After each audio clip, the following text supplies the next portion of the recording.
तो इस वीडियो में हम लोग वर्जीनिया वुल्फ की famous novel to the lighthouse में टाइम की थीम को डिस्कस करेंगे।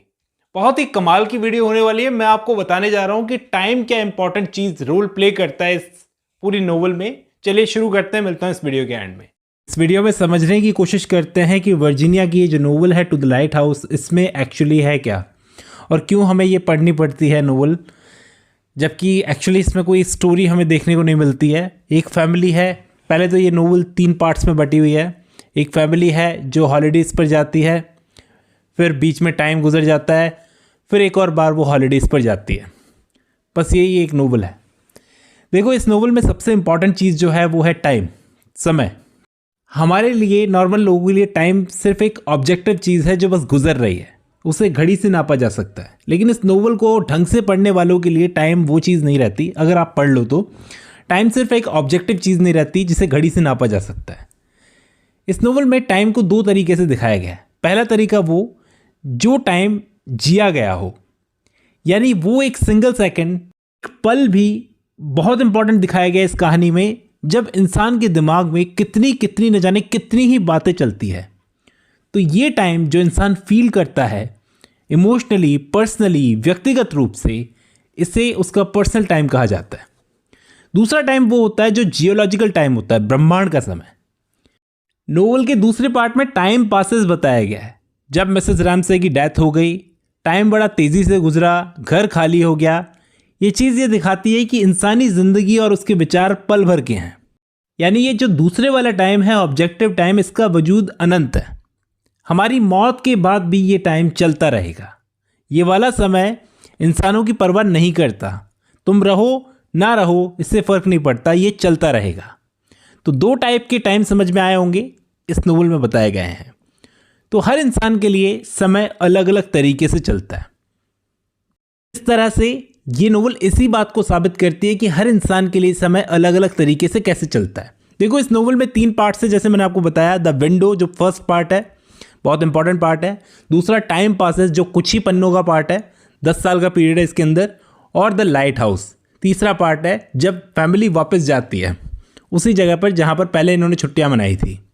तो इन तीनों में से फर्स्ट और थर्ड पार्ट रियल टाइम में जिए गए हैं। नोवेल के पहले और आखिरी पार्ट में ही हमें रियल टाइम का एहसास होता है। अब आप ये पूछोगे रियल टाइम क्या होता है? रियल टाइम का मतलब होता है जितना समय उस हिस्से को पढ़ने में हम लगाते हैं, मतलब इस नोवेल के उस हिस्से को पढ़ने में, उन दोनों हिस्सों को पढ़ने में हम जितना समय लगाते हैं, उतना ही समय लगभग उस हिस्से में घटनाओं को होने में लगता है दोस्तों।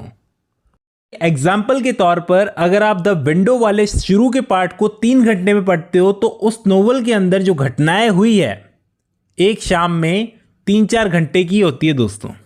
आप ये सोचोगे कि इतने दिन वो वहाँ पर रहे थे लाइट हाउस में, लेकिन एक्चुअल जो घटनाएं जो आपको बताई गई है नोवेल के अंदर, वो 3 से 4 घंटे की ही थी। एक एक पल को बताया गया है। फर्स्ट और थर्ड पार्ट को रियल टाइम में कहा गया है वर्जीनिया ने, और जो बीच वाला पार्ट है टाइम पासेस, वो ऑब्जेक्टिव टाइम में जिया गया टाइम है। ये नोवेल वर्जीनिया ने लिखी इसलिए थी कि आप रियल टाइम की वैल्यू को समझो कि 3-4 घंटों के हर पल को आप गहराई से समझो। आप देखो, जैसा मैंने बताया कि नोवेल का दूसरा पार्ट जो है टाइम पासेस, वो 10 साल का पीरियड है दोस्तों। 10 साल कम नहीं होता ये अरसा। कुछ ही पन्नों में ख़त्म कर दिया। मिसेस रैमसे जो बहुत ही इंपॉर्टेंट कैरेक्टर है कहानी का, उनकी मौत भी इसी 10 साल के अंदर हो गई। ऐसी बड़ी घटना को भी वर्जीनिया ने कुछ सेंटेंस में समेट दिया। इस चीज़ के थ्रू वर्जीनिया ये दिखाना चाह रही है कि लाइफ सेकंड बाय सेकंड महसूस नहीं होती। कभी कभी तो एक पल भी आपको अनंत सा लगता है, एटर्निटी जैसा, और कभी कभी 10 साल भी कुछ सेकंड्स की तरह लगते हैं, ऐसे गुजर जाते हैं। तो इस नोवेल में सबसे इंपॉर्टेंट चीज़ यही साबित करने की कोशिश की गई है कि घड़ी वाला time, clock time, objective time जो होता है, वो इंसानी अनुभवों को नापने में विफल है।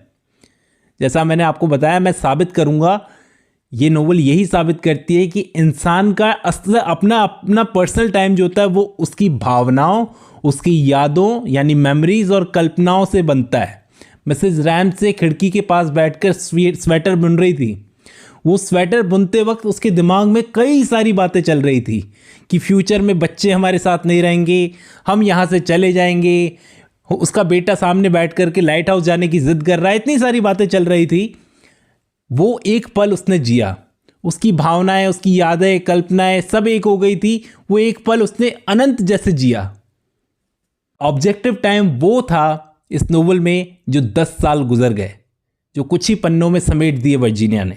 उम्मीद कर रहा हूँ आपको इस नोवेल में टाइम की वैल्यू समझ में आई होगी, यही इंपॉर्टेंट है इस नोवेल में। चलिए आज के लिए बस इतना ही।